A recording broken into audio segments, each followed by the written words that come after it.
Hey, what's up everybody? Today is Tuesday, July 28th. My name is Ryan. I'm a CPA.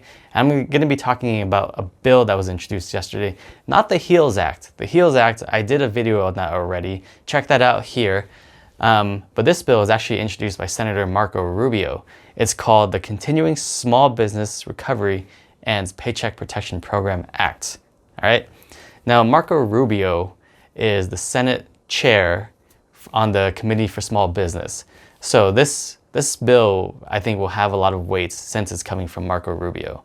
So this bill is it has a lot of things involving the PPP loan and also other ways to support small businesses. So I'm really hopeful for this bill to pass. All right, so let's get started. First thing is that this bill will introduce a new wave of funding for SBA 7A loans. So the 7A loans are like long-term loans for small businesses, but this bill kind of makes some revisions to the terms. So they're going to allocate $100 billion to this program to help small businesses float.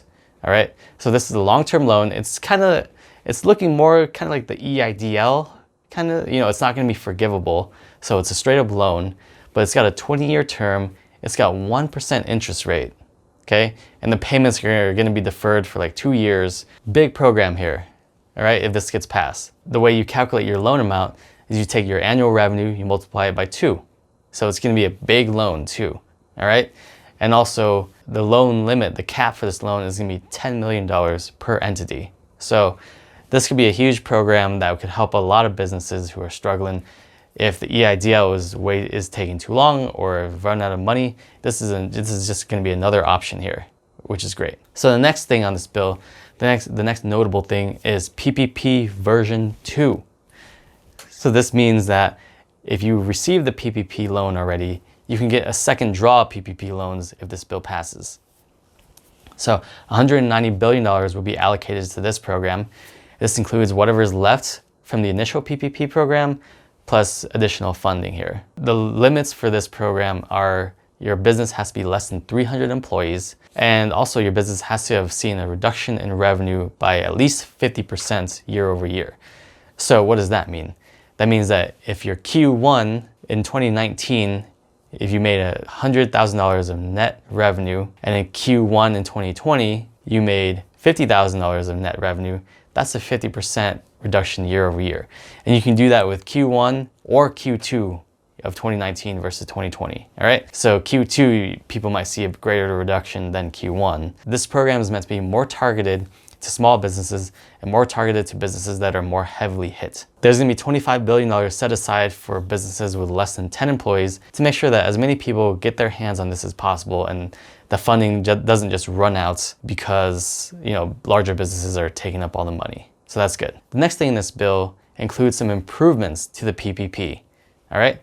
So one of the major things it's going to expand on are the qualifying expenses for forgiveness. So as you know, right now, you can spend the PPP money on payroll, utilities, rents, transportation, and mortgage interest, and that's it. But this bill will introduce a few more qualifying expenses. So here we go. We have software, cloud accounting software, cloud computing. Any accounting costs will be eligible. This will include also property damage from the protests and riots. You can use this loan for supplier costs, for your inventory and your supplies in your business. And you can also use this for worker protection, like personal protection equipment, masks, gloves, all that stuff for your employees. These will all become eligible costs for forgiveness for the PPP loan. So expanding the costs here would be huge because there's been so much kind of worry and confusion about, spending money on just payroll costs or rent and all that.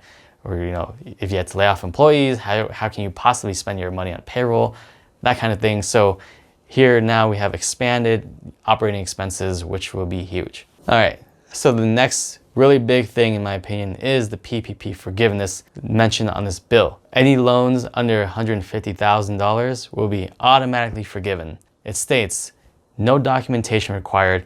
You just have to make a good faith attestation in order for your loan to be forgiven. I mean, the majority of loans out there, I think 80% of loans are under $150,000. That's incredible if this passes. That's gonna make things so much easier and so much cheaper and so much less time consuming for businesses if this passes. And this bill also seems to reiterate that you can elect the 8-week covered period or the 24-week covered period, whatever you want, to use your money properly in order to receive forgiveness. So those are the major highlights of this bill.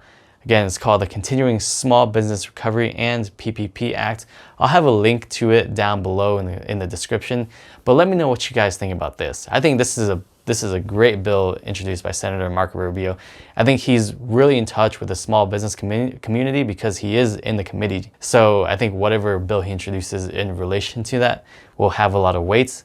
And I think this bill will get a lot of support, more support than any of the other little bills that we've seen being passed, like the Prioritized Paycheck Protection Program Act. I'm really hopeful for this one to get some traction. So I'll keep you all updated on any movements and any traction that this bill gets in future videos. But either way, thanks for joining me today. Check out my last video from earlier today on the HEALS Act. I detail some other things that are really important from that bill. So before you go, please smash that like button. I really appreciate it. And also, if you're new here, please do subscribe to my channel. I will keep you up to date on everything going on related to the pandemic right now. Leave me a comment below. I'd love to hear from you and I'd love to hear your thoughts. All right, so I'll see you tomorrow. Take care, stay safe.